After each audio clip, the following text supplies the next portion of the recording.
Good evening, Jesse Stone, Ops Section Chief Trainee, Team 13. Today's shift was another good one, securing the perimeter of the fire, taking opportunities where they're available. In Division Alpha, the crews made it down just past H7, headed towards the Rogue River. Hopefully tomorrow's shift they can complete that.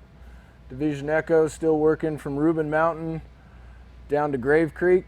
They're about 90% complete, and tomorrow's shift they should be finished with that. In Division Hotel, they're going direct, securing the perimeter. Sounds like they've made good work there, and they should be done in the next couple of shifts, grabbing a hold of the creek down by Graves. In Division Lima, they picked up a couple of spots that they had, again going direct and securing that and mopping up where they can. Division Papa, continuing to grab ridges with dozer line and securing some of their indirect line. Division Sierra, putting in indirect line and going direct on this spot right here to the southeast.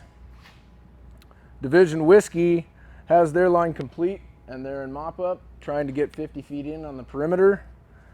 And our contingency closed their contingency line from Hog Creek to Quartz Creek today, and the emergency line around the structure should be complete tomorrow. Thank you.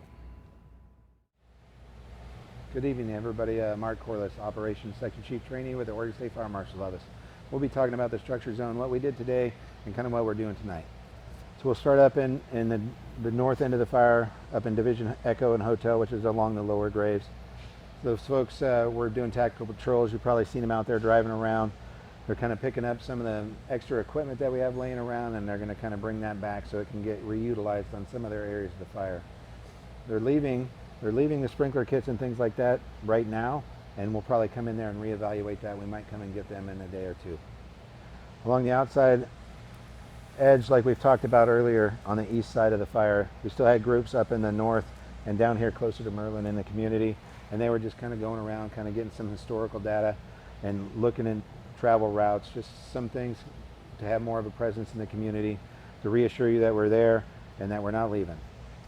On the south end of the fire, we were up in the Galice up to Alameda Bar area. We were working with a falling module, and those folks go in there and they take out hazard trees. And we had one that was kind of close to the power lines, so we called in the power company and they came up there and they helped us kind of take care of that. We also helped along Whiskey with some water. Some wildland resources got up in there and helped the wildland resources. That happened up here in Lima as well.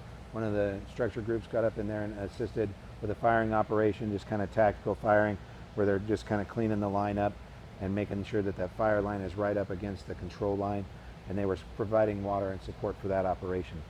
Tonight we're going to have same amount of task forces out there. We're going to have 6 task forces out there. They're going to be along this lower Galice Road and up on the top in the lower Graves Road, and they're going to be patrolling, making sure the fire stays in the box that we got here, and that the fire is not going to cross the south of the Rogue River or up to the north up here. And there's going to be a couple out here on the east side just in case something happens. No expectation of that at all, but it's kind of a just in case scenario. So that's what we got going on. I hope you have a good night.